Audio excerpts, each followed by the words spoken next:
All right, welcome everybody. We're doing ticker talk today. I think everybody, yeah, everybody's been here before. Did we just lose somebody? No, anyway. Yeah, let's dig right into it. I've lost my thing.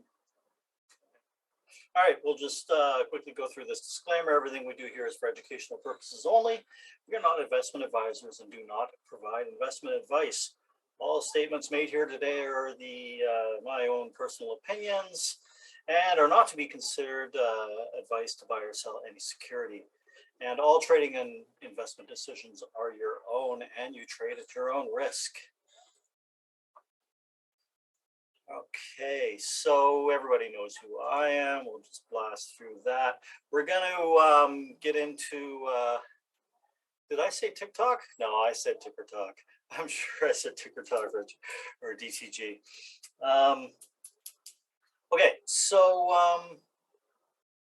I've got a list of some tickers from some people who DM'd me.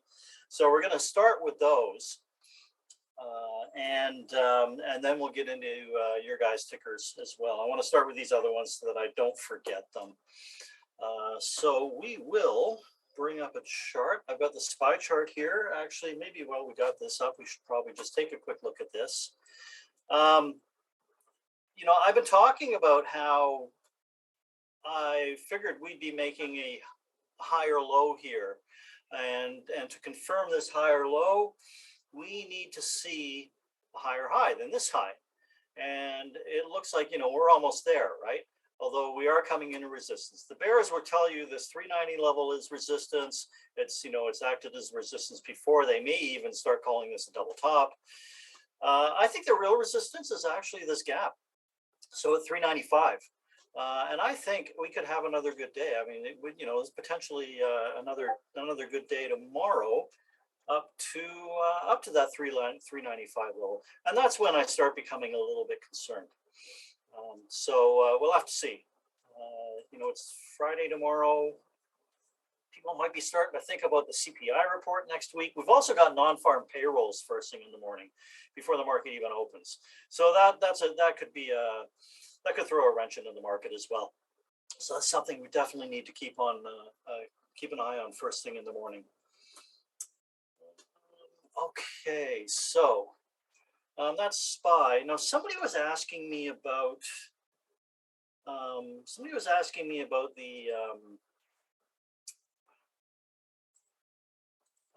the dollar cost averaging system.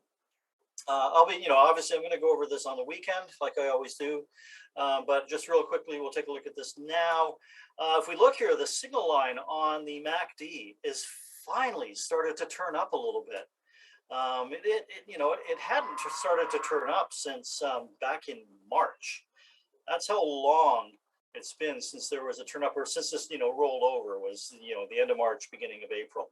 And it has just been, a solid down move and went sideways a little bit, but I wouldn't say that was a turn up. And we're seeing this turn up a little bit. It's still quite a ways from the 20-week moving average. If we want to get aggressive, we could speed that moving average up. We could say make it a 10-day moving average, or not 10-day, sorry, a 10-week.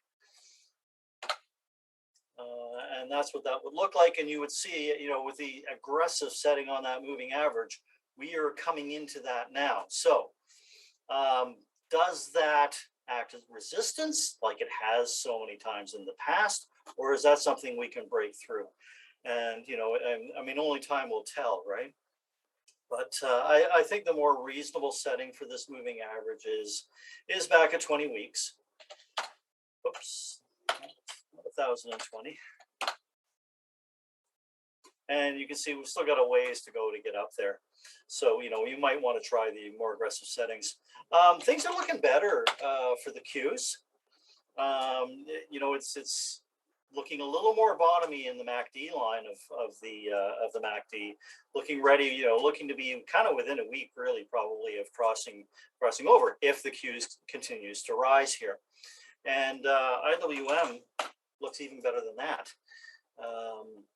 We are just about to cross up here on the IWM. So we're seeing signs of hope that you know, a bottom may be in the market, that we might get a chance soon to you know, start adding back into our index positions and any other positions you're using this system with. But let's go back to our daily chart of the SPY. I think we pretty much covered this here. You know, we've had a nice rally. You know, we took a break yesterday, which makes me think that, you know, we could easily have another day or two of rally in here without getting too extended on it. You know, we'll see what happens tomorrow. If we get good numbers from that non-farm payrolls report, then we will definitely have a good day tomorrow. Okay. Our first one we want to take a look at, and the first three here are for Jerry, and the first one is BABA. And guys, I'm sure you all know, feel free to interrupt me anytime if you have any questions or anything like that, or want to make any comments. I'm always happy to get a good discussion going. All right, so BABA is looking pretty good. I added to my BABA position. I have a long-term position in BABA. I added a little bit to it on the breakout above. As soon as it crossed 121 this morning, I thought the 121, which is, you know, this pretty much this level, these three candles right here, and you can see, you know, there's a fair bit of price interaction with that level. But anyway, as soon as it crossed that this morning, I added to my position. I thought about day trading it too, but it's kind of weird day trading something that you have a position in. It kind of messes with my head a little bit. I'm probably better off not day trading it. Although I wish I had, because I would have gone with quite a large position, and I would have just been playing it for $4, and I would have nailed it. I actually said to somebody online, this is, you know, I'm expecting this to go to 125. It went to exactly 125 today. So yeah, it would have been a cool day trader. Although there were definitely better stocks out there today for day trading.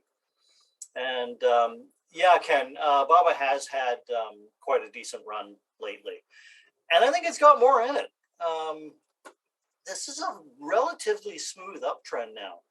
You can see that it's behaving very nicely off the 21-day moving average. You know, it's getting well above the 50-day moving average and the 100-day moving average. And notice today it crossed the 200-day moving average, and it's held above it.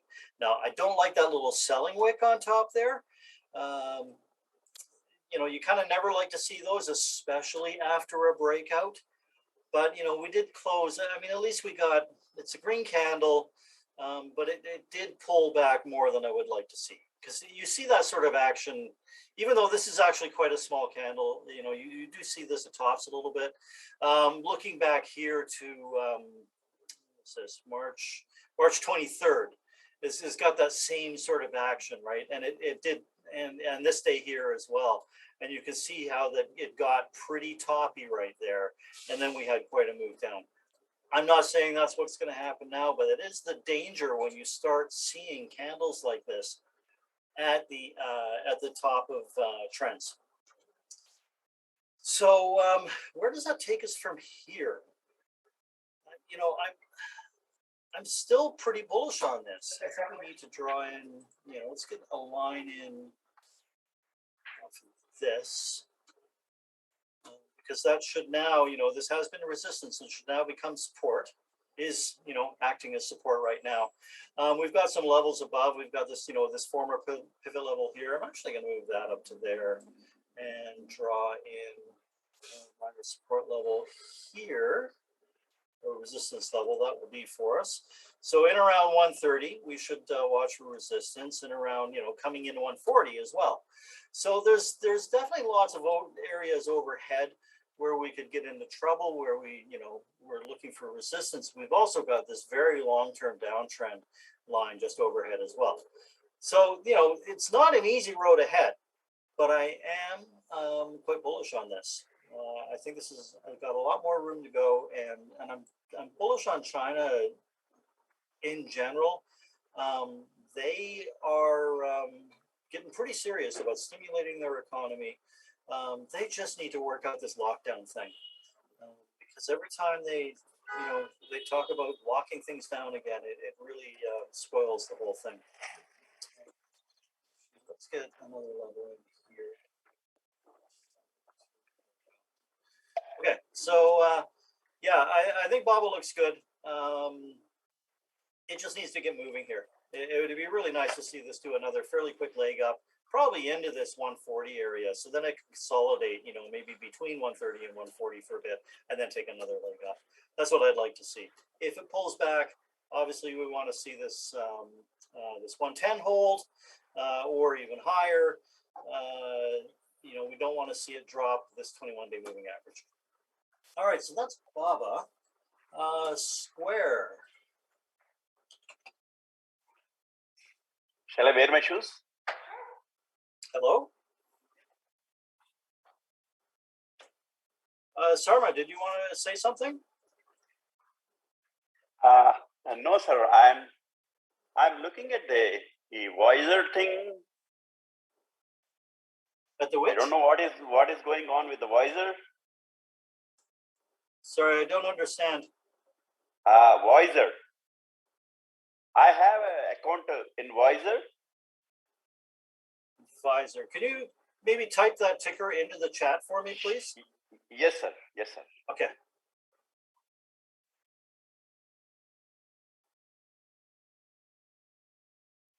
All right, well, while we're waiting for that, I'll just keep working through my list here. And so we're going to look at, we're taking a look at Square. Obviously, we're still hanging around, this really important support level, but holding nicely above it. Now, look how long we consolidated in there before. From that uptrend from in 2016 through to 2018, and then we consolidated in this area from late in 2018 until we finally broke out of there in June of 2020. So obviously, Square can sit and go sideways for a long time, and we are now in that zone where it's done that, where it was consolidating before. So hard to say where this goes. I think this does need to consolidate for a little bit. And this support obviously holding, but we're just kind of, chopping around a little bit in here. And I really think this is what it needs to do. I don't see any signs here that this wants to go much higher. I think that if it does go up, this 80 to 85 level is going to hold it back. And if we move down from here, we've got this strong support at 55. So I don't think there's much to see in Square right now. And I don't expect it to do a whole lot either for a while, other than go sideways, which I think is the best thing for it. Fuel cell.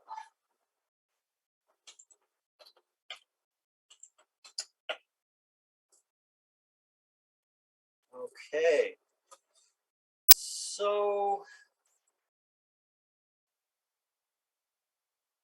I guess we haven't looked at this one in here. Wow, this is in a forever downtrend.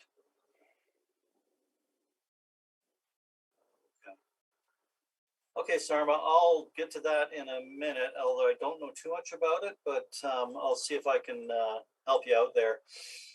We'll just get through a couple more of these stickers first. So, when did this IPO? Back in, 1992, really? Wow. Okay, I didn't realize this company was that old. It's been in a downtrend for a very long time, since, 2000, really. Wow. It's obviously split a number of times. So this is a company that burns money. Obviously, so this would definitely be a difficult long-term investment, unless you really think they're burning, they're finished burning money and can generate solid revenue. But technically, let's draw some support and resistance levels in here. going back to, I think, yeah.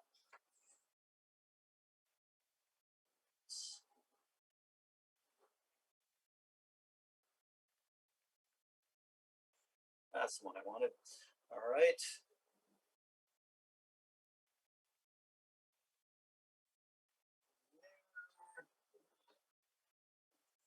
There. This one here. Okay.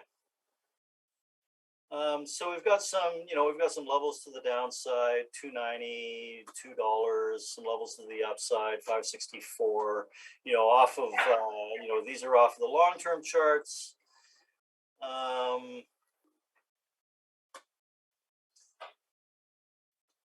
Oh, thanks, Ken. Thanks for putting that link in there for Sarma.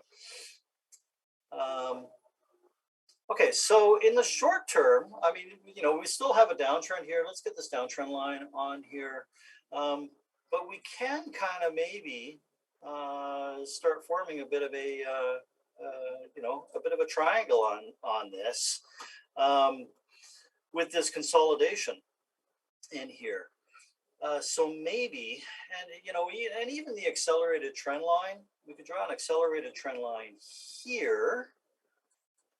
And we just broke out of that in the last couple of days. So there's definitely some bullish price action going on in the near term. And, if this can continue, it can really start catching the shorts off guard. I'm not sure how. Yeah, there's a fair bit of short interest in this.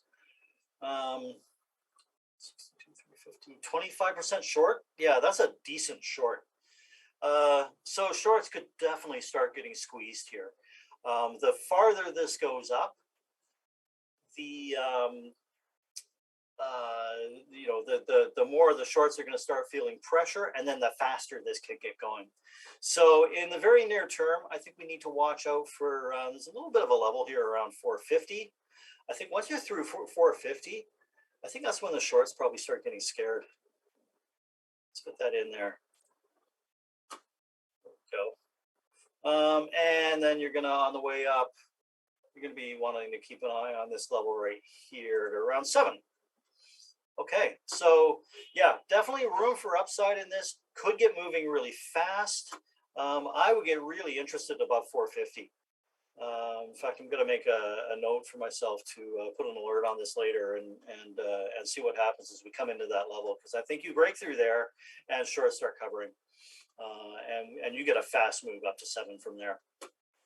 So yeah, in the short term, there could be very good things here. It also could just fizzle out, and it could come into this resistance here at 450 and just kind of roll over. So that's something you want to watch for as well. Hey, Marvin, what's up? Glad you could make it. Okay, so that was fuel cells. So that's all of them for Jerry. We'll just go on to Sarma's question.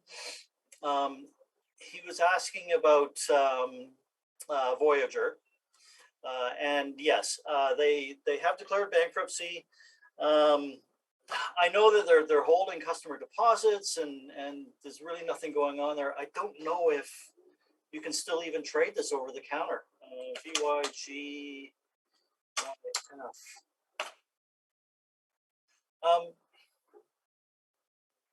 VYG. Oh, VYG. Oh, it is VYG. And Ken says Voyager is not allowing withdrawal and deposits right now. Can't trade over the counter right now either. Okay, so I think you just kind of have to VYG. Oh, VF.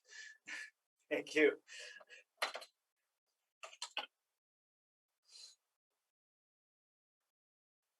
Whew. Yeah, I mean, there were definitely clues that this was going to be in trouble. This one. When was the last day of trading on this? 7:05. So 2 days ago. Today's the 7th, isn't it? Yeah. So it would have been 2 days ago was the last day we could trade on that. These often come back, right? They need to get their bankruptcy plan in. I see there's a link there from Ken, so that's probably got some fresh news in it. Find out what their bankruptcy plan is. See if they, if they're going to do any kind of restructuring, and the stock might start trading again once they figure that out. It's like Revlon, right? Revlon declared bankruptcy, and within a day or two after they did, they started trading again, and look what happened to Revlon. Now, you know, this got a little kind of meme-ish, I think, in here, but you know, I mean, it's higher now than it was in the month before they declared bankruptcy. So, you know, that's quite interesting. So if you do have some of that stock, there is still hope for it. You know, it could possibly do something like this. I mean, this is rare. They don't always do this, but it's not unheard of. There are people out there who think that, you know, that a bankruptcy play is a good play. And they will jump in when they see that something has been down this much, hoping that they get that bounce back up. You know, I mean, even if it bounced up to this level here, well, that's a 4x from where it halted trading. So yeah, if I own this stock here, I would hold and wait and see if it could get that bounce. But being fully aware that it could very well go to zero when it reopens, if it ever reopens. I think that's about all the info I can give you, because I don't really know a ton about the story, you know, other than what we've shared here for you. So I wish you luck with that, Sarma. I hope that turns out all right. Okay, so I've got 3 more tickers to go through that people sent me. The next 3 are for Nash, and we're going to start with NEO. And I'm sure that actually most of these are tickers that you guys are going to be interested in as well. So what have we got going on NEO? So NEO's had a nice bounce, you know, kind of double bottom here, moved up, having trouble in this area though. Let's move this up to there. So having trouble at this 24 area. Let me clean up a couple of things off of here. Oh, so we were looking, oh, that's right, I remember, yeah. We were looking a week or 2 ago at this, you know, potential bull flag here that it kind of broke out of, and it pulled back in. It's been going sideways, consolidating, and tried to move up again today. Pulled back from its high on the day, but you know, this looks ready to go again. Can it get through this 24 area? I mean, that's the big question, right? And you know, would it be best? I guess I don't need this gap in here. That gap's been filled.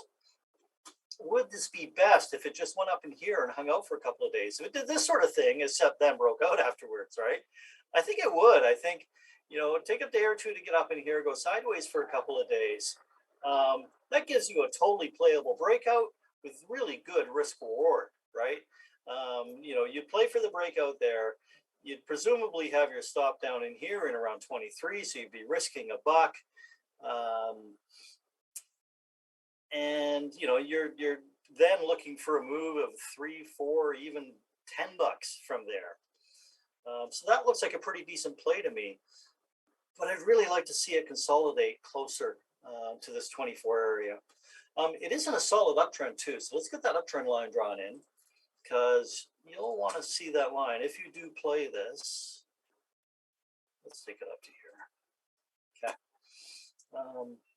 Yeah, you definitely want to see it hold this uptrend line, and you can see we just, you know, we've crossed this 21-day moving average, and that held it as well. So you know, things are looking fairly bullish here. I could definitely see this making another leg up. All right, CrowdStrike.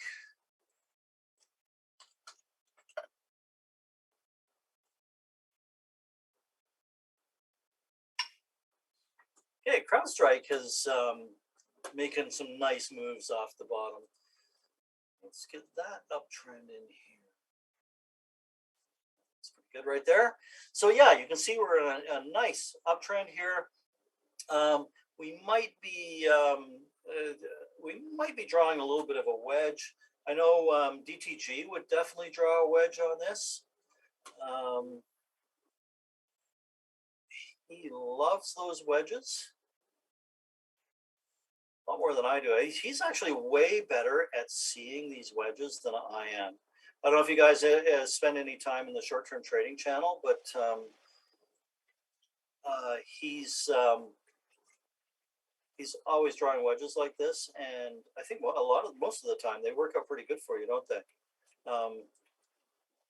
Yeah, he does, Marvin, for sure.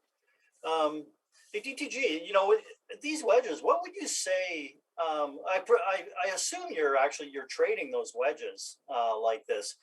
What would you say your win percentage on that is, or how are you doing with those? I'm just kind of curious if you don't mind letting us know and typing that into the chat. So yeah, I'm pretty bullish here on CrowdStrike. Although, you know, in the very short term, I wouldn't be surprised to see this come back down and test the lower part of this wedge again. You know, this uptrend line. Okay.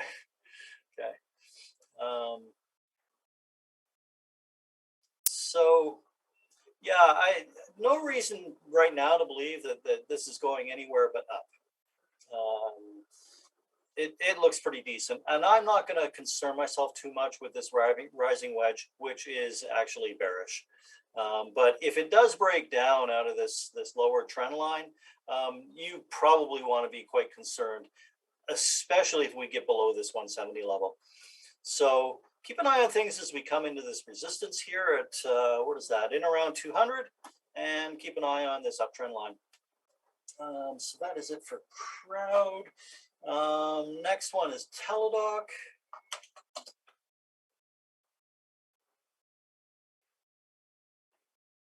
All right, TDOC putting in a big base here, great big base, and trying to break out of it. Like really kind of, you're trying to break out yesterday, but sort of half-heartedly. But today, definitely making a move to get into this gap, right? Let's get that gap drawn in. So the gap is kind of was partially filled here. So we'll draw in that part. I want to highlight the space as well for everybody, because you know we do have a pretty solid base that's been formed here, and I want to show. I mean, most of you have probably seen me talk about this before, but I want to point out a couple of things. Notice how. Let's see, I need to make this a different color. Make it green. Okay. Notice how we had, we got this really big base forming, and then we have another base within that right here. We would have expected that to break out to the upside. And I think I might have actually talked about this before with this base in here and it breaking out to the upside, but it didn't, it failed. But when it did fail, it came right down to that level where it found support, this 2775 area, and it bounced off of there. So that's actually really bullish. We should kind of seen this because, that would have been a nice play for a bounce off of here. Nice little double bottom there too. This would have been a sweet little play and kind of a no-brainer to sell when it got back up here to resistance, right? But notice as it pulled back down, you get this nice little reversal hammer here. A little bit of a hammer candle, and we're off to the races again. We have a really nice day a couple of days ago, a rest day, and another nice day. So I would say this is looking pretty bullish for TDOC. However, this thing is going to have so much overhead. There are so many people who are going to want to get out of this to try and get anything out of it. So we got to watch out for that. I mean, sellers are going to be coming into here at some point in time. So when those sellers do come in, we're going to see how does this very young, uptrend line behave. We'll draw it right there. When there's a pullback, is it supported by that uptrend line? Is it supported by that 21-day moving average right there? But for now, I mean, there's no reason not to expect this to go higher. Watch out for this 50 level and where this 100-day moving average is. Also watch out for the top of the gap here. So like I said, lots of potential dangers overhead, but this is a good start coming out of this base, with this breakout here. Could use a little bit more volume though. I'd be a lot happier about this if there was more volume. And that volume may come as this trend sort of matures and continues. We should see more volume in that. All right, so that's everything for Nash. Market data connection lost. So, okay, where are we next? Market data connection re-established. We got Cali. Okay, so for Cali, we have SPX. So you want to look at the, wait, is SPX a ticker? You want to look at the index, or do you just want to look, or do you want to look at SPY? I mean, yeah, I guess SPY and SPX run the same, right? Pretty much, yeah. I have puts on it, so. Okay. Yeah, I mean, if you divide SPX by 10, you should see the SPY. Yeah, I've been trading SPX more than SPY since I get a little more from my. You've been trading futures, ES. No, SPX. SPX is an index. You can't trade it. Yeah, I buy options for it. Oh, you're buying options. Oh, okay. Sorry. Yeah. Okay. Sorry. Gotcha. Okay. So then let's look at the index. So when you're trading your options, are you trading right off the index, or are you looking at SPY or the futures? So I have I look at ES and I look at SPX. Okay. That's how I trade it. Yeah. Cool. All right. So I mean, you're saying you should be seeing the same thing. Actually, I have the SPY. You know what? I have the SPY chart marked up nicely. So yeah, I saw you mentioned it earlier. I was gonna ask you a few questions on it. Okay, what would you like to ask about that? Well, no, I'm just trying to figure out if my puts are good. I have some August puts, and yeah, I probably did wrong as far as counter trending for tomorrow. I bought puts pretty much risky because they're for tomorrow, but I don't see us dropping tomorrow. I think that was the wrong move. I think you're going to be out of luck on your puts for tomorrow. Yeah. Although who knows? I mean, we've got the non-farm payrolls in the morning, first thing in the morning, and that's anything could happen, right? That's a bit of a coin flip, that one. But just based on the technicals and price action alone, I would say we've got another update tomorrow. But your August ones, yeah, I mean, we're going to get a pullback at some point. I think that. Again, I'm going to go back to SPY just because I've got it all marked up. Yeah, go ahead, because I wanted to ask you, I saw these options come in, and I'm trying to figure out what they did with them. So I'm going to let you know what the strikes are, and maybe you can tell me. So they bought, I don't know if they bought, which one they bought and sold, but it was the 358 strikes, one for August 5th, and the other one for September 30th. So how does that spread work? Why is it two different expiration dates? And they bought puts? No, yeah, they're puts. So I'm sure they sold one and bought the other. I'm just trying to figure out which one was sold and which one was bought. They probably. Was it the one with the longer expiration? They would have sold the August was the close one. Is that right? Yeah, so it's August 5th and September 30th. Both same strike, 358. 5th and 358 puts. Yeah. Just a sec here. I'm going to show you what they're doing. So, and they probably sold that. And then you said September something. 30th. Yep, same strike. 358, and they probably bought that. Did they do the same number of these, or did they sell? Let's see. Pressing this.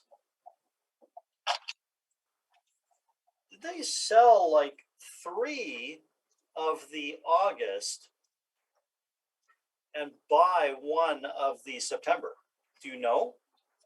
No, I don't. It came out like on this unusual options thing, so I don't really know how to read it. Okay. I bet you that's what they did, though. Yeah. I bet you they did a ratio spread. Is that what that's called? I was trying to figure out what type of spread this was because I've never seen 2 different expirations. Yeah. So what you can do, is this going to confuse things? Let's see. Let me just bring this in. So that's kind of why I bought the put for August. I mean, I caught it at pretty. It's a lotto for me right now. I just wanted to see, what would happen, but that's kind of why I bought the naked put for August. So,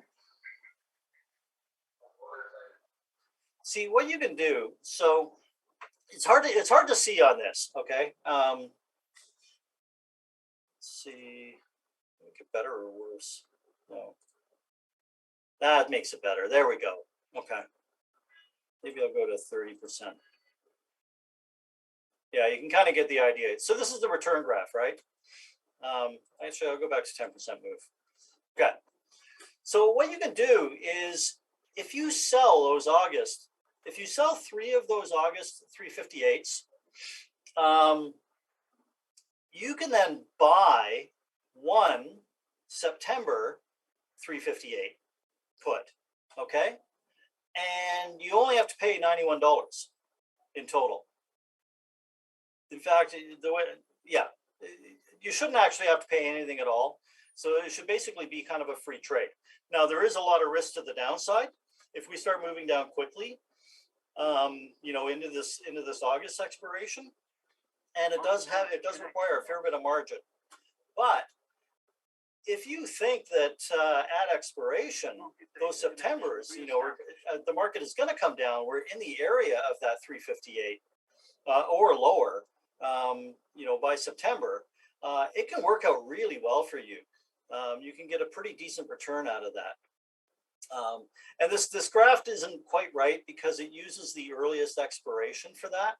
But I suspect that's what they're doing. They're doing a calendar ratio spread where they are selling the close expiration and using that money to buy the farther out expiration. Does that make sense, Callie? Yeah, I'm trying to internalize it all right now. Yeah. Okay. It's actually, maybe another way to think of it is sort of like,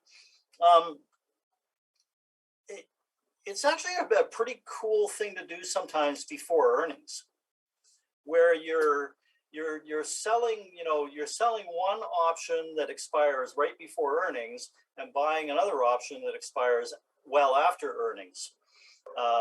So it's basically like hedging the one you think is going to do it. Kind of, yeah. You're using the money. So let's say, if you've got earnings coming up in a couple of weeks, if I sell the calls or whatever that are right before earnings, because I don't think they're going to move much, and so I can get a bunch of money out of those, and then I use that money, and then I want to buy calls that are a little farther out because I think that after earnings it's really going to move a lot. So I'm going to earn a little bit of money when I think the market is just going to go sideways. Earn a little bit of money off of that and use that money to buy my real play, which is I think the market's going up later. That makes sense? Yeah. Thank you, Kevin. In a way, and this ties in a little bit, and you should hopefully next Thursday you can make it, or at least watch the recording, because I'm going to be doing a session on ratio spreads for earnings and kind of like more of a YOLO play, and how you can do a smarter YOLO play for earnings rather than just buying calls. And there's a 95% chance that they expire worthless, right?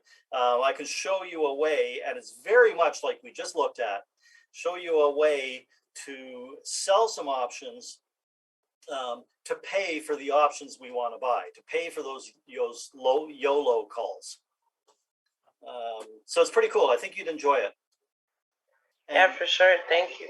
And I think what we just looked at will be make a lot more sense after I do that session and kind of lay it all out, one step at a time, right? Yeah, and rad. That would have worked out really nice. I really wish I'd been able to get that. And even the other one that I did, Bed Bath and Beyond. Even though it went totally other way, I still managed to make a couple of bucks out of it. And yeah, that was such a shame. You totally got. That's just sort of the bad luck of the market sometimes, Marvin. You just totally got whipsawed on that thing. Oh man, I saw that and I'm like, why? I know, and then like 2 minutes later. So yeah. Yeah, that was really unfortunate. Okay, so that was SPX. Unless there were any other questions about SPX, Kelly?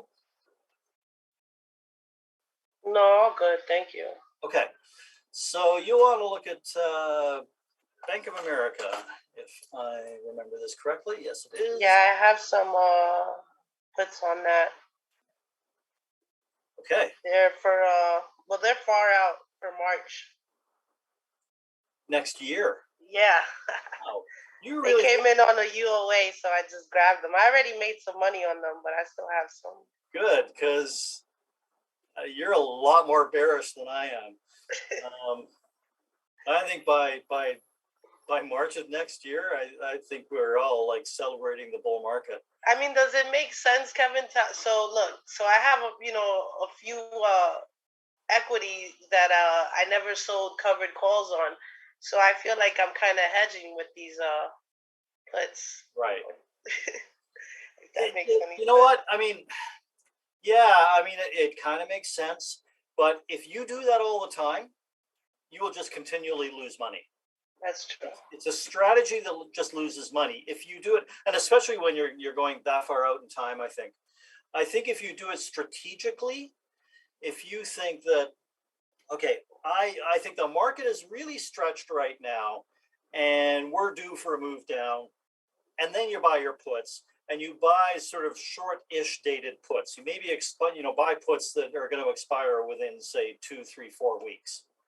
And if you do I usually do, strategically and time it like that, I think you have a much better chance of those hedges working out in your favor. But if you're just constantly hedging, you're going to lose. It's not a great strategy. So in this one, in Bank of America, we've got definitely got some support areas here that it's into right now. And I think we'll take a look at the financials ETF as well. That there, and then this one here. Okay, so that's what we've got down below. What's that gap there? Look at that, eh? See all these gaps, they just come back to haunt you. Oops, I missed that one at the bottom of the gap. There we go. Look at that. See how that was a little bit of resistance there, and now it's like a little bit of resistance over here. So yeah, obviously, intermediate term, we're in a solid downtrend on this.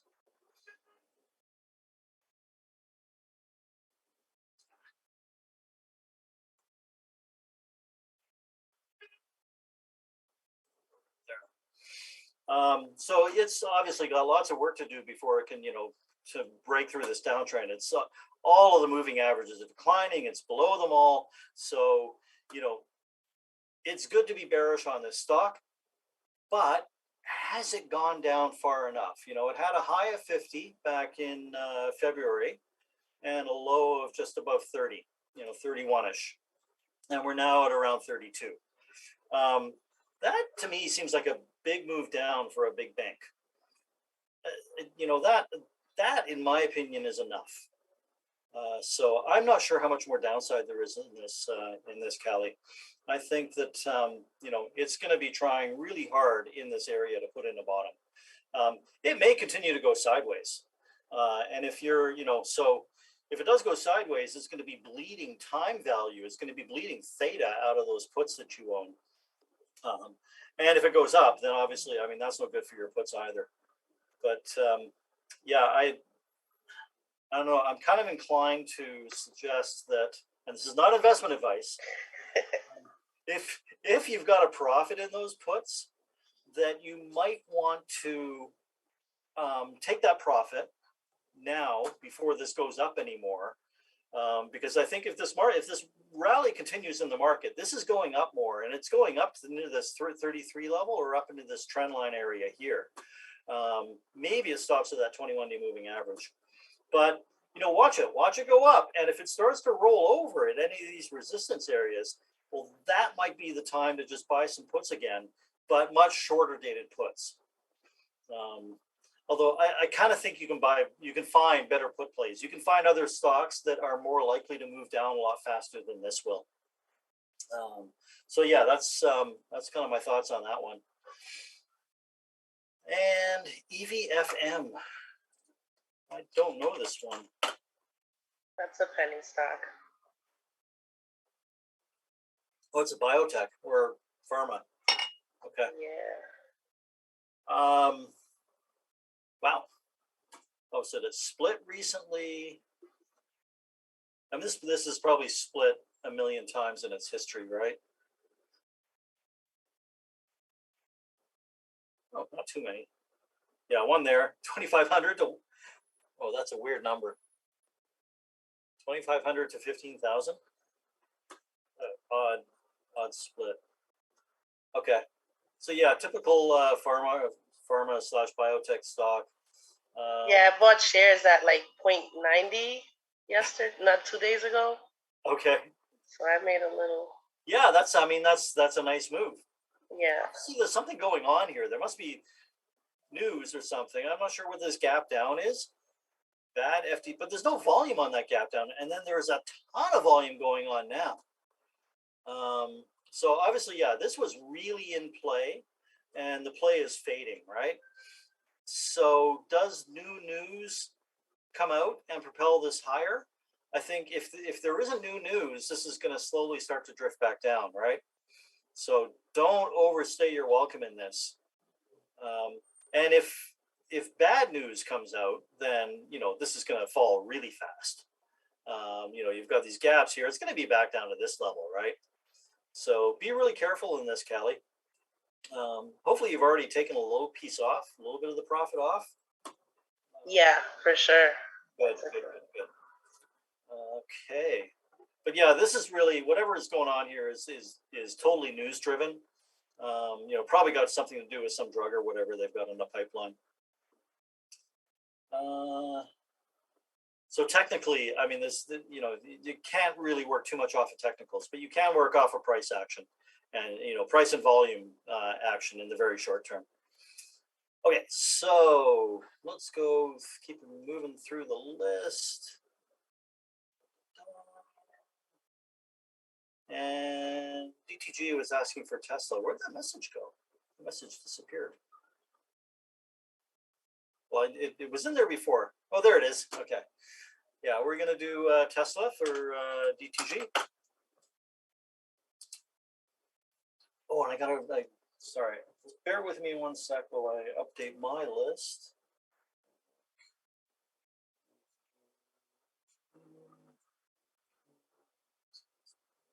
All right. So, oh yeah. I remember drawing this giant bear flag in Tesla. Was it last Ticker Talk or on the weekend? It's still kind of inside that, isn't it? All right, so if you like such things, we have a giant bear flag in Tesla, and the measurement on that is going to be like ridiculously frightening. We're going to go to a weekly here so we can see that better and actually do a measurement. They have earnings too, right? This month? When is that? Oh, July 18th. coming up soon. Yeah, they had some pretty bearish news in terms of production from the second quarter, I believe that was out. And then, and then also too, anything Elon Musk do personally or business wise also affects price action. So, I don't know, but I don't know how much of an effect, I guess, in terms of rumor. I don't know if it was a rumor or if it's confirmed that apparently something, I don't know. But yeah. Are you talking about his personal life? Things in his apparently something about things. apparently his personal life about having some kids with the exec inside the company. Yeah, yes, an executive at Neuralink. Neuralink. Oh, okay, got you. It's one of his companies, right? Yeah. He needs to wrap that thing up, man. He needs to. Yeah. I mean, how many women now does he have children with? I have no idea. He's been married twice and had a lot of kids with each of them, right? Yeah. I think so. Now there's this one, and I think there was another woman he had an affair with, or something, that he had a child with.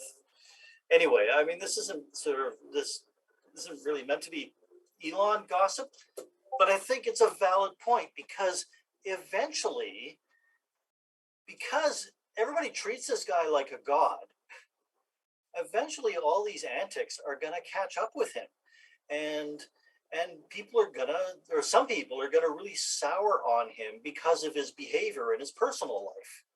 And then does that affect his companies? Does that affect Tesla? I mean, it could really affect Tesla if some religious group or something. I'm going to get canceled here, aren't I? But if some group decided that they didn't like his personal moral behavior and decided to have a boycott on Tesla, and that could have a negative effect on the stock. So that's something I think that we have to watch out for. No, yeah, agree. Especially like what he does, what he says, definitely increases the volatility of price action every time. For sure. Every time. For sure. Yeah. And that's something we're used to as traders and as investors. But this other sort of stuff, once the media turns on him, and I saw signs that the media was turning on him a little bit about 6 weeks or so ago. There was starting to be sort of a lot of negative press, and it seemed to be getting a little bit of momentum, and then it sort of faded away. That sort of thing is going to come back one day, and they're going to decide that they want to crucify this guy. And it won't be good. It won't be good for these companies. And maybe that's what makes this bear flag break out to the downside, and which gives us a target of 350. So basically cut in half if that bear flag fulfills itself. I'm not saying that it will, but it is something that we should be aware of. And DTG says he has drawn similar lines there, so he's looking at it as well. Okay, so that's the bear flag. Now we are bouncing back and forth inside this thing, and now we're at the top of it, and we have the let's clean that up there. We have the 50-day moving average right over top. Will that act as resistance, or is it going to cut through there? So there are a number of things going on right here that could act as resistance, and not a ton of stuff really to act as support until we're down into this 550, 560 area. These levels here will be minor support, and this trend line is minor support. But if we start breaking down out of here, I think things could get really scary for Tesla. And on the upside, this zone here, it should be able to move through fairly quickly. But we've got a bit of a volume node here at 850. So that's maybe a line we should maybe get a line in there just to denote that, just because of this volume node, not because there's been a ton of price action. I mean, there has been a little bit of price action there, but not a ton. But there has been a fair bit of volume right there. So that could be resistance as well. But there is, you know, you can see there hasn't been a ton of volume in this area up between, you know, this 760 area and 850-ish. So it could move fairly quickly in that zone if it does break out. So you know, this could be a good play. It's when you got big tall candles like this, it's harder to define risk. That makes sense to you, DTG? Any other questions on that? While I'm waiting for see if we get a response there. Yeah, it says no problems. Okay, good. Just gonna fill up my water. And does anybody else have any tickers they want to take a look at? I haven't seen others come in. Is there anything anybody's been playing in the last couple of days? You know, we've had a number of good. Yeah, okay, we can look at ARK. Actually, we should look at two of the ARKs. We should look at ARKK and ARKG.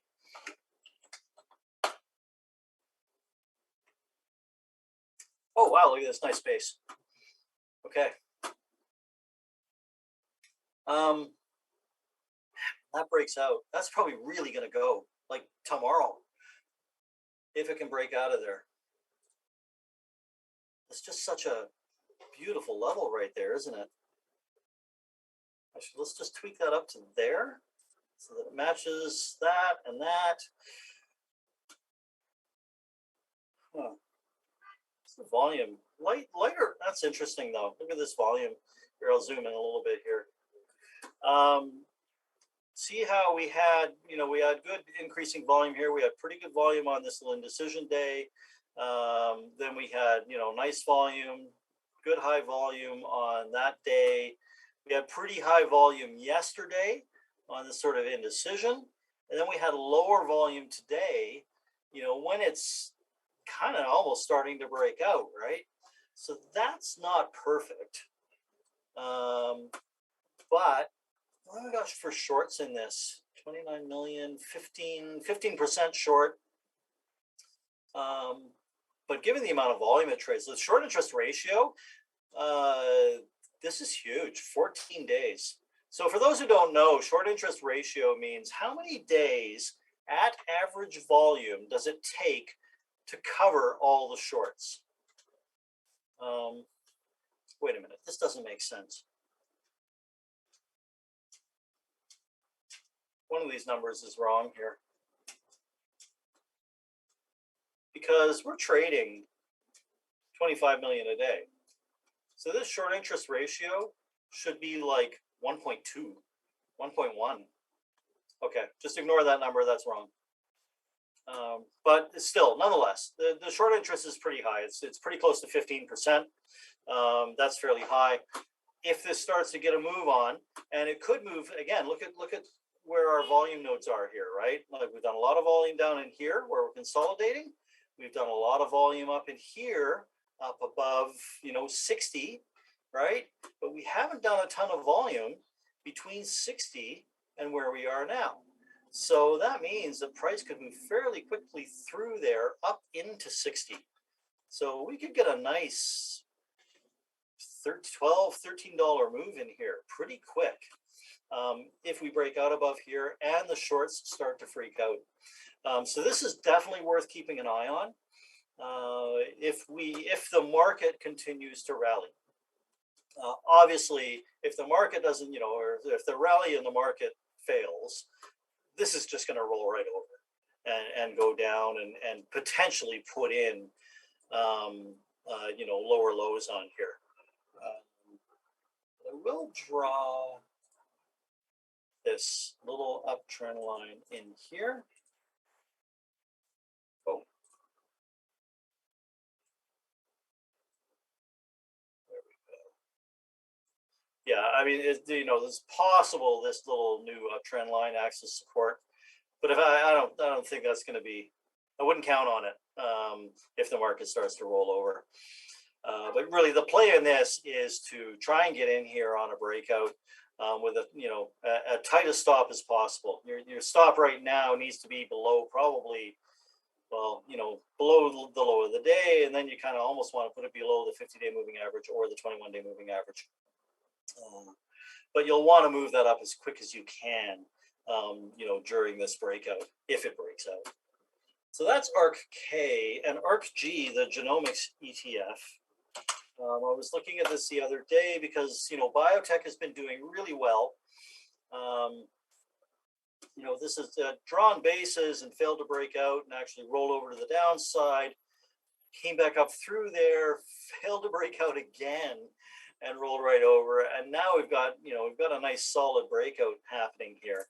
It did really well today. So what happens? We got the 100-day moving average overhead, but that's really the only real resistance until we're up into around here. So what's that level? About there. So in around $43 is where your next fairly solid resistance is on this one.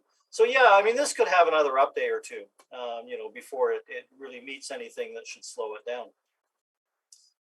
So another interesting one, yeah, there's definitely stuff going on in the ARKs, but I wouldn't overstay your welcome in these things. I think that when they decide to roll over, they're going to roll over really quickly.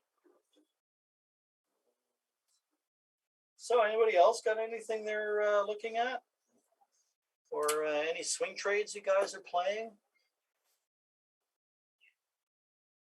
All right, Marvin would like to take a look at AMD and Roblox. Yeah, I played a couple calls on AMD in this week, so that was pretty cool.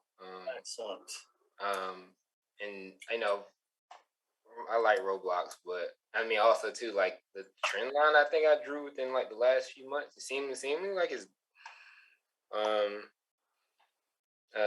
like within, I guess, a shorter time frame. It was like, it's starting to really try to make a move up. So seemingly, so that's been kind of cool to see too. Cool. So I drew. Okay, so yeah, I basically copied this lower trend line here. Copied from the top of the trend. I'm just gonna. Other end of my trend. Oh, that isn't actually a proper trend line. You know what? I'm gonna adjust this here. I want to make this more accurate because it's obviously coming into play.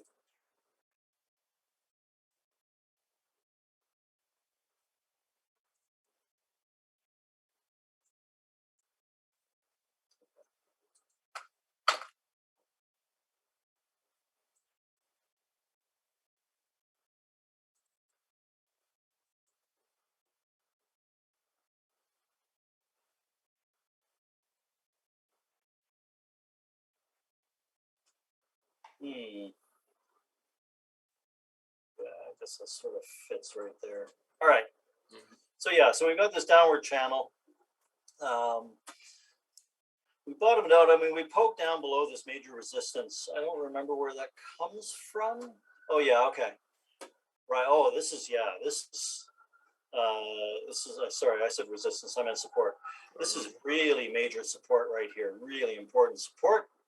And it poked out below it just a little bit, kind of like it's done before, right? Poked out below that a little bit, but instantly retook it. We don't even we have a close right on the line there from a few days ago, and then we have that gap down, and it went nope, and it got back above that line and started moving up. So that's definitely bullish price action there. Now today it stalled out right at minor resistance, so something to watch, something to be concerned with. If this did roll over, what you'd probably want to see then, if this rolled over, you'd want to see it set up and consolidate in here for a little while, maybe even a couple of weeks or more, right? Just take a break, chill out, and then set up for move higher. However, because we are rallying right now, and we're thinking, or at least I'm thinking, that the market, does rally for at least another couple of days, no reason this shouldn't continue to rally as well. And so then that means going back up into this level where we've seen some, fair bit of resistance before. And, what happens when we get there? But I think that, yeah, if the market's still going up tomorrow after the non-farm payrolls, I think it's a no-brainer. We're getting up into this 85 level, and we got to figure out what happens next. Does that act as a resistance? Do we roll over and consolidate in here, or do we break through? If we break through, I think there's a really good chance we go up to 100, before we meet new resistance. So, yeah, but I think the most important thing that's happened in the last week is this reversal action right here. This is really nice, solid reversal action right where you had to see it, where it absolutely had to move, make that move. It did. So that's good. So, yeah, if you still got those calls. Oh no! I took my money and ran, but I would keep it on the watch list. Okay. Yeah, because I think there's more in this, but I know. I probably better safe than sorry. I mean, I get it. Look, we have been in a market now for a while where guys like Marvin, smart guys like Marvin, who take their money when it's given to them, are making money, and greedy guys like me are probably eventually taking their profit, but not as much as they probably could have, right?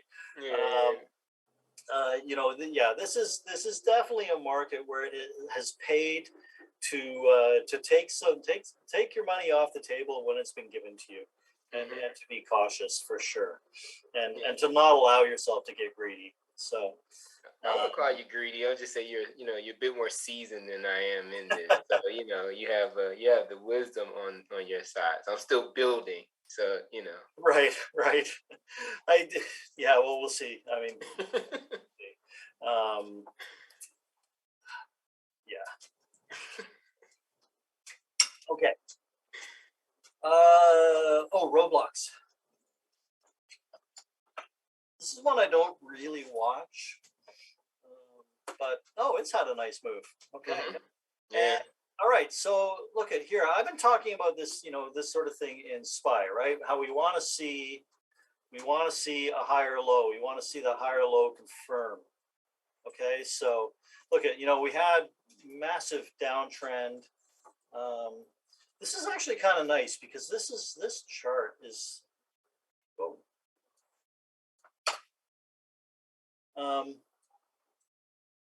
Back to we go on this. Yeah, okay.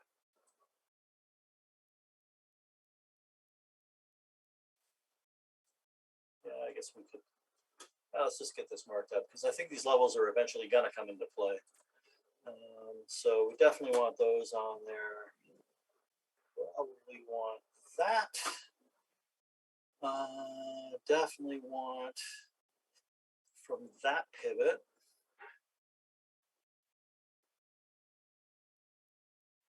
That one, and then this one down here. Okay.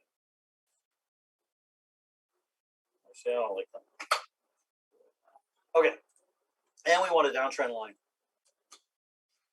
So let's look at the main trend that's in play on this entire chart is from there, kind of here-ish.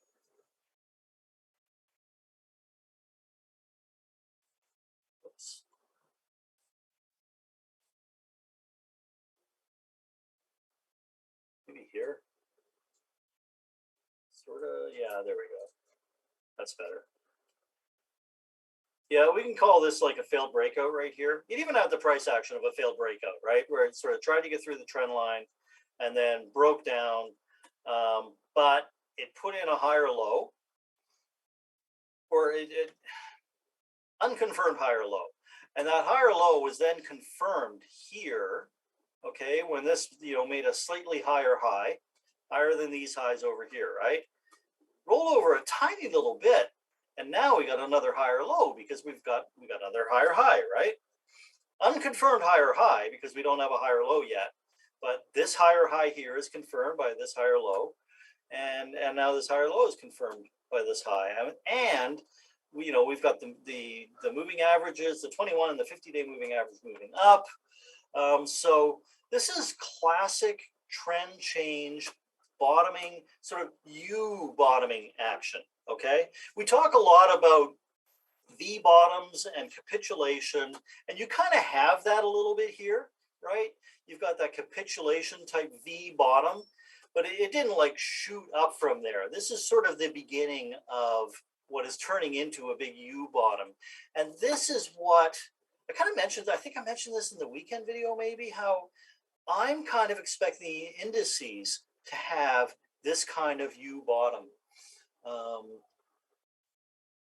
That looks like, I mean, you can totally see this U forming here.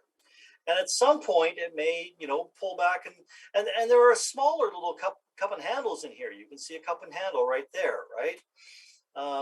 This whole thing may do that. Maybe when it comes up to here, we get a handle here. And then you can, when you see this, a pattern like this, well, then you can move to the weekly chart and start measuring out what might this cup and handle, what does this measure out to? And well, that then takes us out to, these all-time highs here. So to me, all of this, let me get rid of that one because that's kind of messy. I'm going to leave this potential cup and handle on here, this U bottom, because you know that after we see that pattern, we expect this to then move and make a fairly large move that would look something like that. And this is, I think, something that we're going to start seeing a lot of as we come out of this bear market. And I'm not saying we're coming out of this bear market right now, but obviously Roblox is trying to come out of this bear market. It's coming out of its bear market. It is in a short-term uptrend. There's no doubt about it. We have a series of higher highs and higher lows. So this is good. Now, can it run into resistance overhead here? Because there is going to be a lot of resistance overhead. There's going to be a lot of people who are way underwater on this. I mean, this was, where was our high here? 140 bucks, and the low was 22. So, a lot of people just hung on through all of this, and they want to get back to break even. And some people were buying the dip in this all the way down. People were buying the dip too. They want to get back to break even. So it's probably going to go up slower than it came down because for that reason. And it's going to come into these areas of resistance and have little pullbacks and stuff. But this is a healthy, good looking chart to me. So if you're patient and long-term, I don't see a problem with trying to find a place to get in. No, yeah, I definitely am. And I did buy on that first dip a bit. I bought some. So I'm just chilling. Keeping an eye on it. Because I definitely think because of the moves, just kind of, seeing how it's been moving. And because of how much, it's definitely like a growth stock for sure, right? So like the moves can be, to your benefit if you play, if you playing on like some short calls or even some short puts, like could play in your favor too. But it's keeping it on my watch list. But definitely kind of like you said, definitely like long-term bullish on it in terms of seeing it kind of get back. Yeah. To those above like 60 levels for sure. It's going to take a while. It's going to take a while, unfortunately, and yeah, as a lot of stocks in this market are going to take a while. But technically, everything I see here, everything to me looks good, and this does not look like one of those stocks that is going to zero. Yeah. Some of the stocks that we have played probably are going to zero. It happens in every bull market. Not all of them survive. Yeah. But this one looks like a survivor to me. People are buying this. People are supporting this. Yeah, I think people probably are tired of giving their kids money to buy stuff in Robux. So I got a question here from Ken. Ken says, Kevin, looks like the Fed is having another FOMC meeting the end of the month, July 26th and 27th. Yes, that's correct. We will get their rate statement and the JPEL press conference on Wednesday, July 27th. Is the market expecting another 75 basis point rate hike? If so, has this been priced in? Okay, so yes, I believe that, or I will say that, so let's go back to SPY.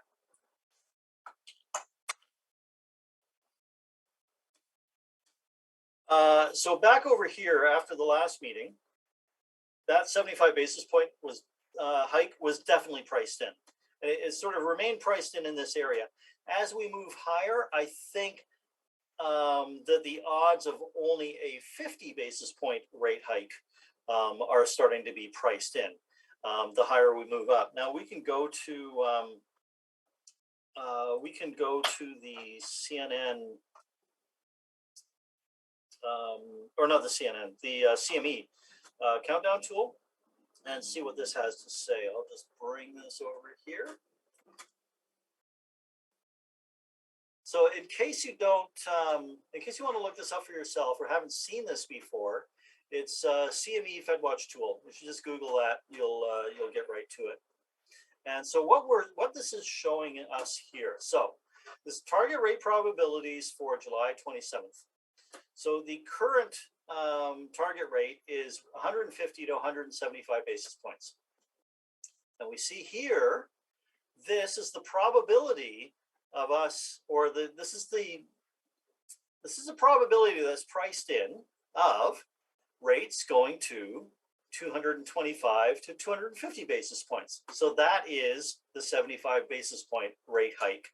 And you can see that it's a 93.9% probability that that's going to happen. And we only have a 6.1% probability of a 50 basis point rate hike.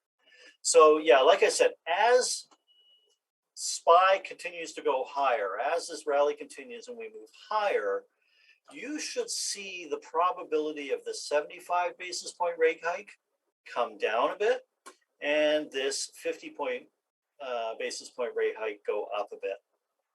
And you can watch that happen day to day. This is updated a number of times during the day. And we can see the last time this was updated was today at around 11 Central Time. And you can also look forward. So this is, this is for the next meeting. The meeting after that is 2 months away in September. And we can see what the probabilities are for that meeting. So let's take a look. Let's assume that this probability is correct, and we do get to 225 to 250 basis points. Then for the next meeting, you can see our probability for the meeting after the next one is for a 50 basis point rate hike. That's what's being priced in for the next one. But a fair bit of 75 basis point rate hike priced in as well for that September meeting. So this is, I find this a really interesting little tool and something I try to check at least once a week, kind of see where we're at, and and try and remember what these numbers are doing. You can even actually, you can get a chart of this. Where did that, I think here. Yeah, you can see how this changed over time. You can mess around with this chart a little bit to clean it up. This is really messy right now and hard to read, but play around in here, and because it can be quite interesting. There's a lot of really good information here, and so that should hopefully answer your question, Ken, and probably bring up other questions, which you're more than welcome to ask if you like. Yes, that's right. Oh, you're welcome, Ken. And yeah, thanks for reminding us about CPI. CPI is out next Wednesday. When is GDP? Oh, the 28th, the day after the Fed, I think, is when we get GDP. as well. And so we'll know, or we'll get preliminary GDP. It's the first GDP print for the second quarter. And if that number comes in negative, then we are officially in a recession. So that could also have an effect on the market. But that's something we'll talk about as we get a little closer. Absolutely, Ken, bang on there. Ken says, I think the rate hike will have a clearer picture after CPI next week. Absolutely, for sure. If CPI comes in hot, then the market is going to pull back, and this probability. What we might see happen is, if the CPI comes in hot, we'll see this 50 basis point rate hike probability just disappear down to zero, and we'll probably see over here, a 100 basis point rate hike, some probability of that coming in. And then of course, if we see that CPI number come down, well, these probabilities of the 75 point rate hike will come down as well, because the market will rally on that. So yeah, it'll be really interesting. Everybody's watching for that number next week.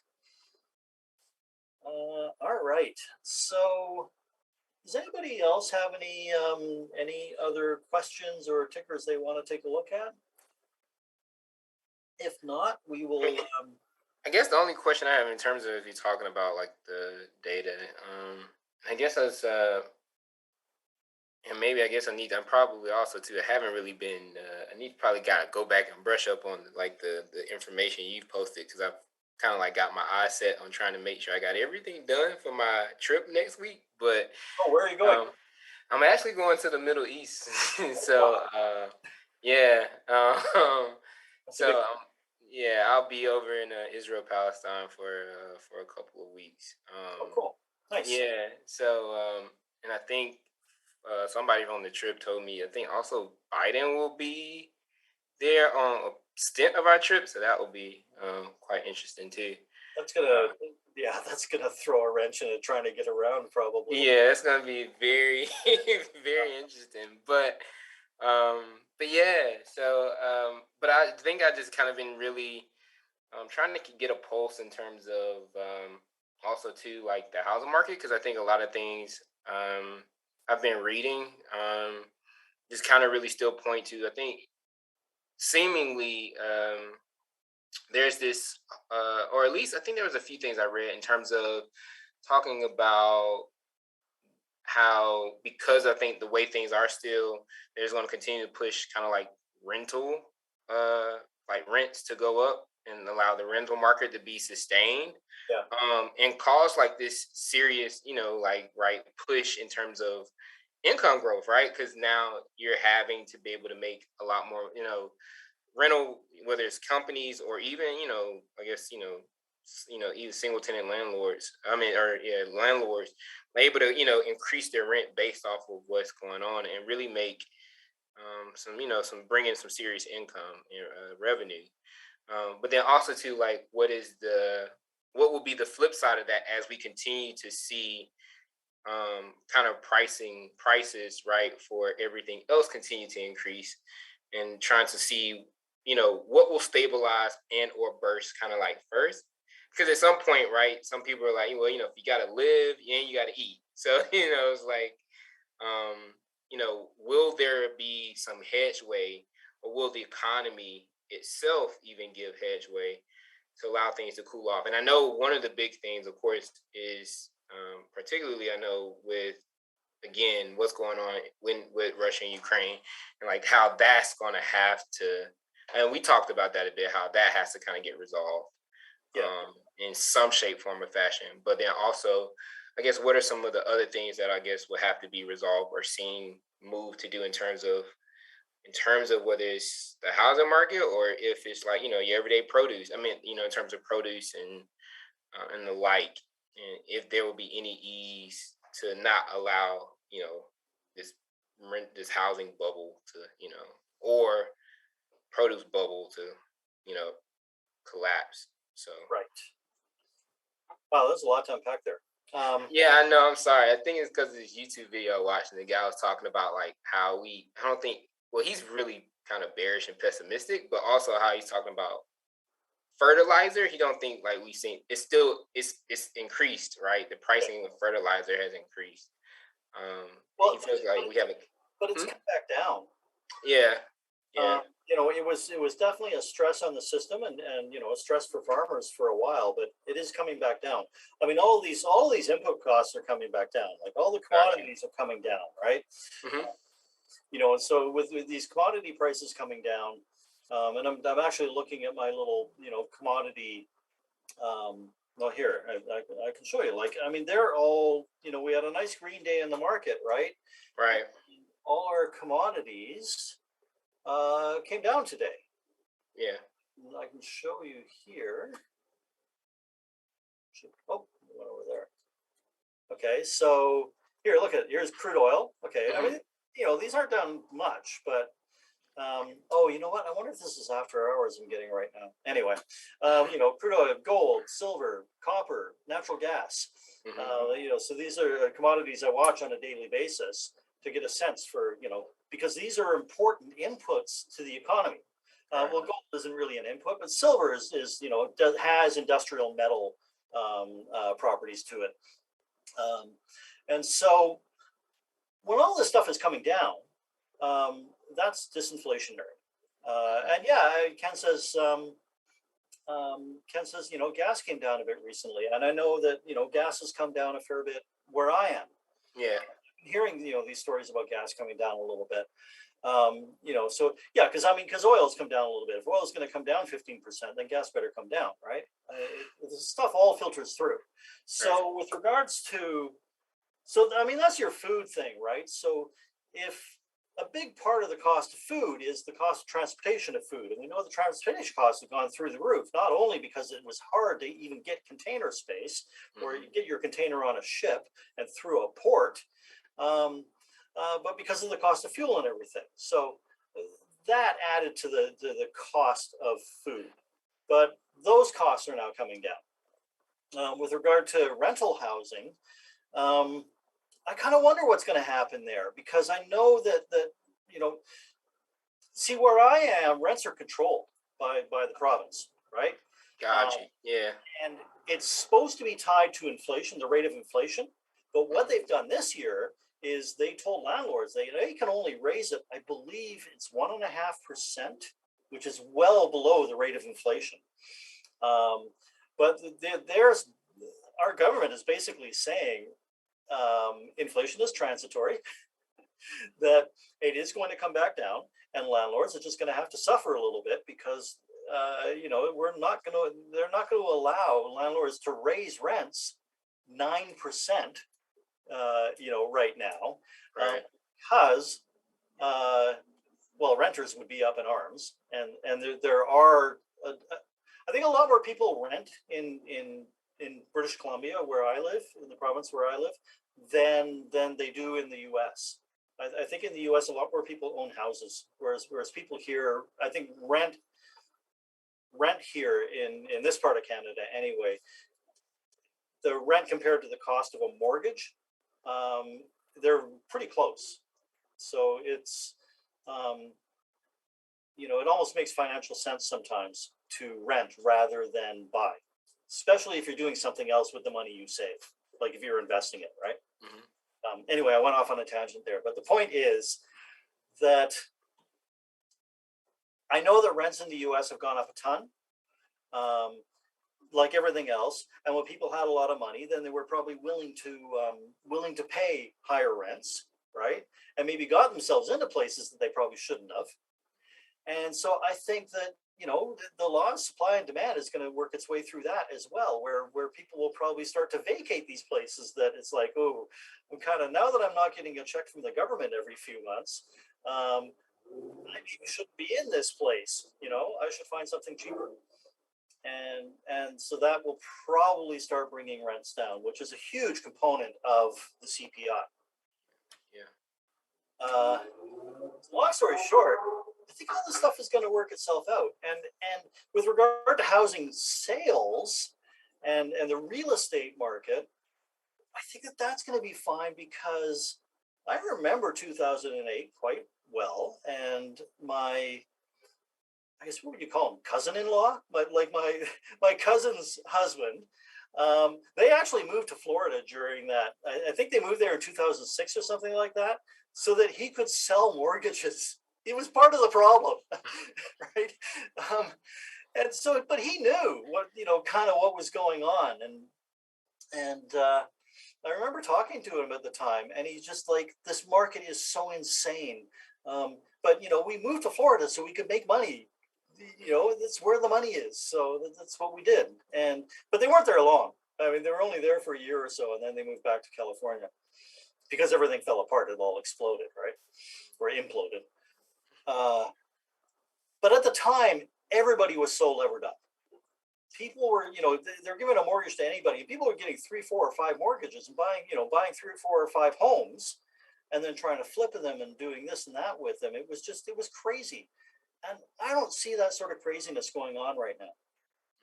I mean, has anybody here heard of anybody who owns, 2 homes, 3 homes, 4 homes? Yeah, no. Maybe this is a good question for Focus Investments, because I think he does own a few homes, but I don't think he's totally levered up on them like somebody in 2007 would have been. Yeah, and I'd imagine a lot of that also too having to do with, I think, especially the banks being a lot stricter, a lot more strict, right, comparatively to 2008. Yes.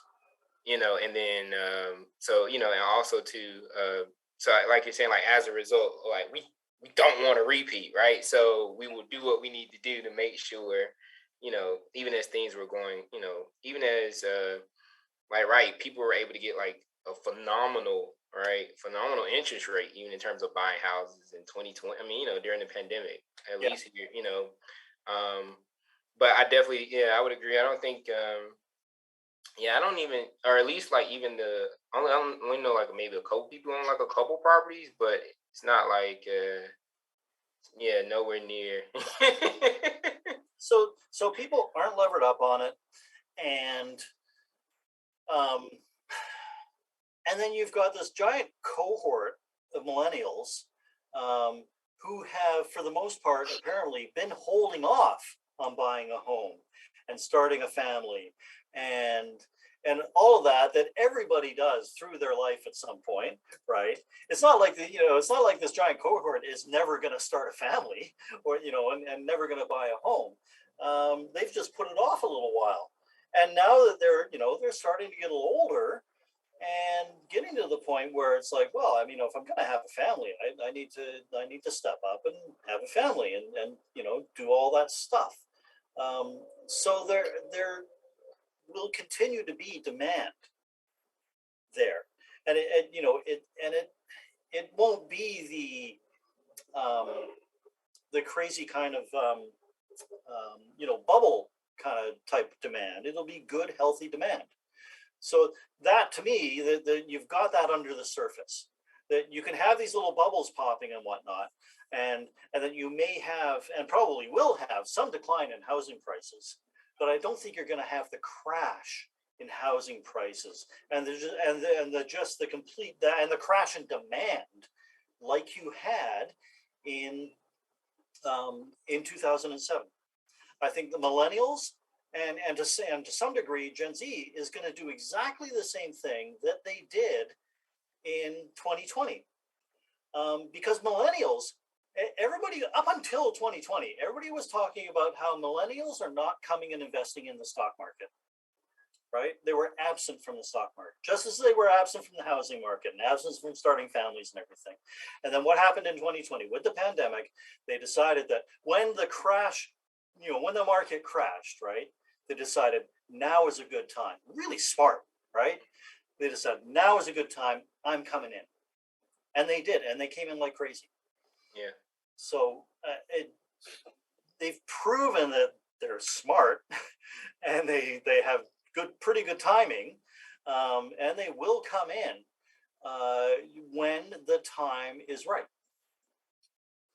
So that's why I think that there can be kind of a soft landing in the housing market when it does pull back. because I do think it will pull back, but I don't think it'll pull back as badly or cause as much damage as people think it will.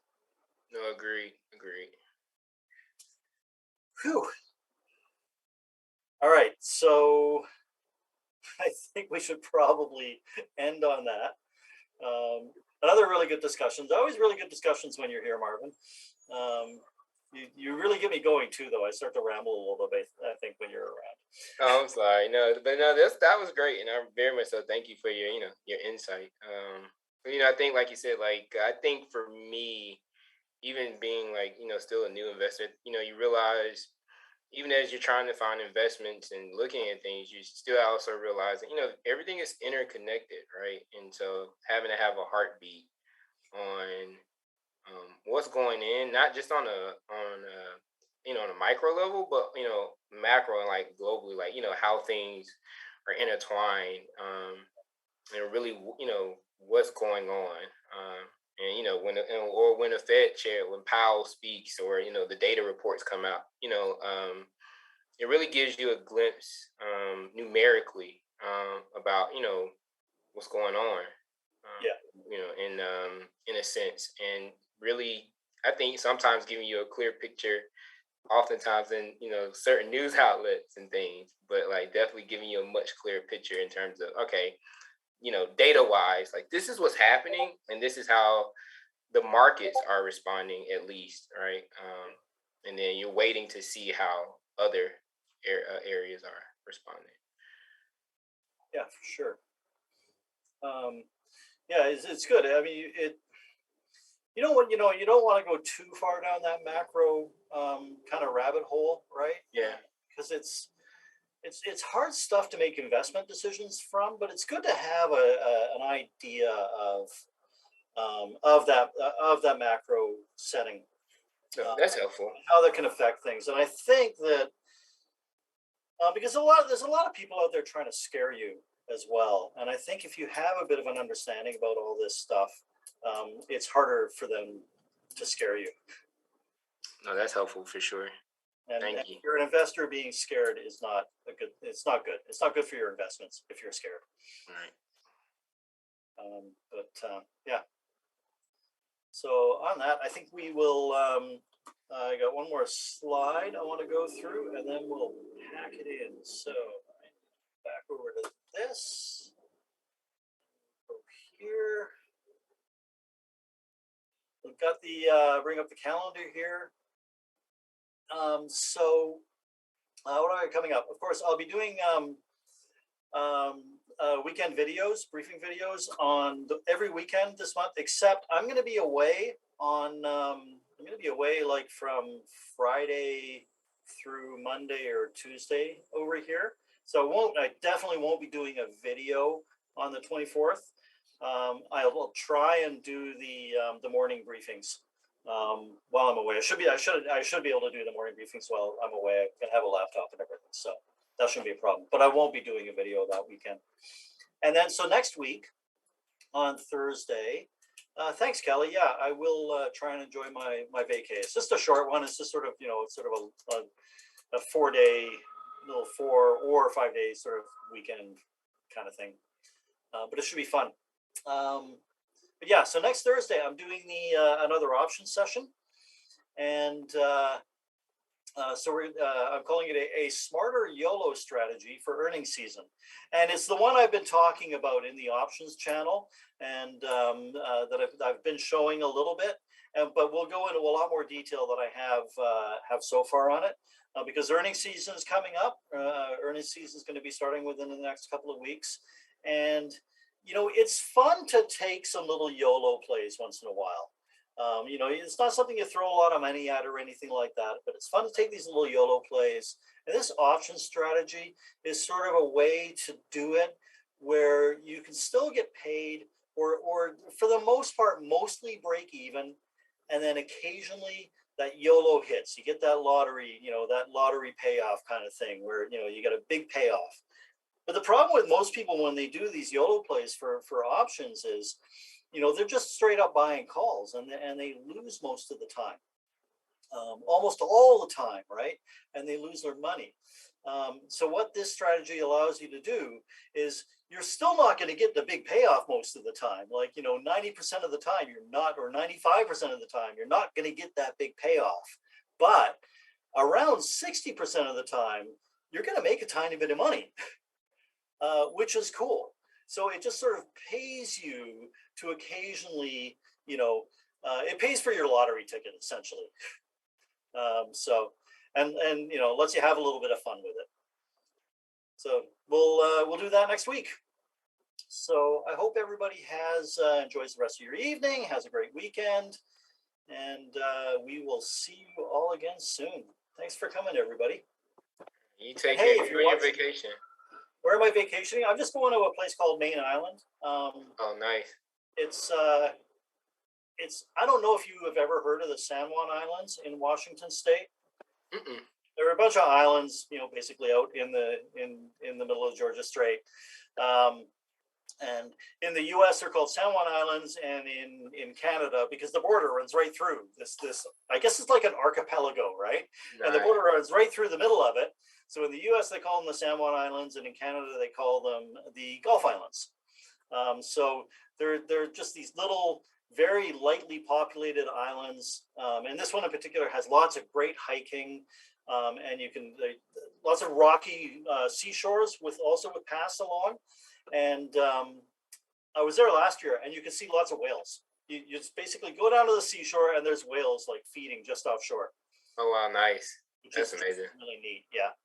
So That's that's pretty really cool. cool. So yeah, lots of good hiking and whale watching and hanging out by the water. And I really love the water. Maybe you can tell from my background that I really love hanging out by the water. Can I send the island link? Oh, yeah, that'd be cool. Yeah. Yeah, like, not sure what to send. I wonder if there's a main island website or something. Yeah, I'll figure out something to send. So you just want to take a look at sort of the island and like scenery from the island or something, Callie? And okay, yeah, I'll find something to send you. And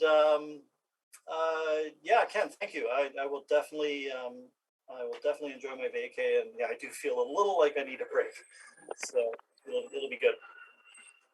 But yeah, thanks everybody, and we will see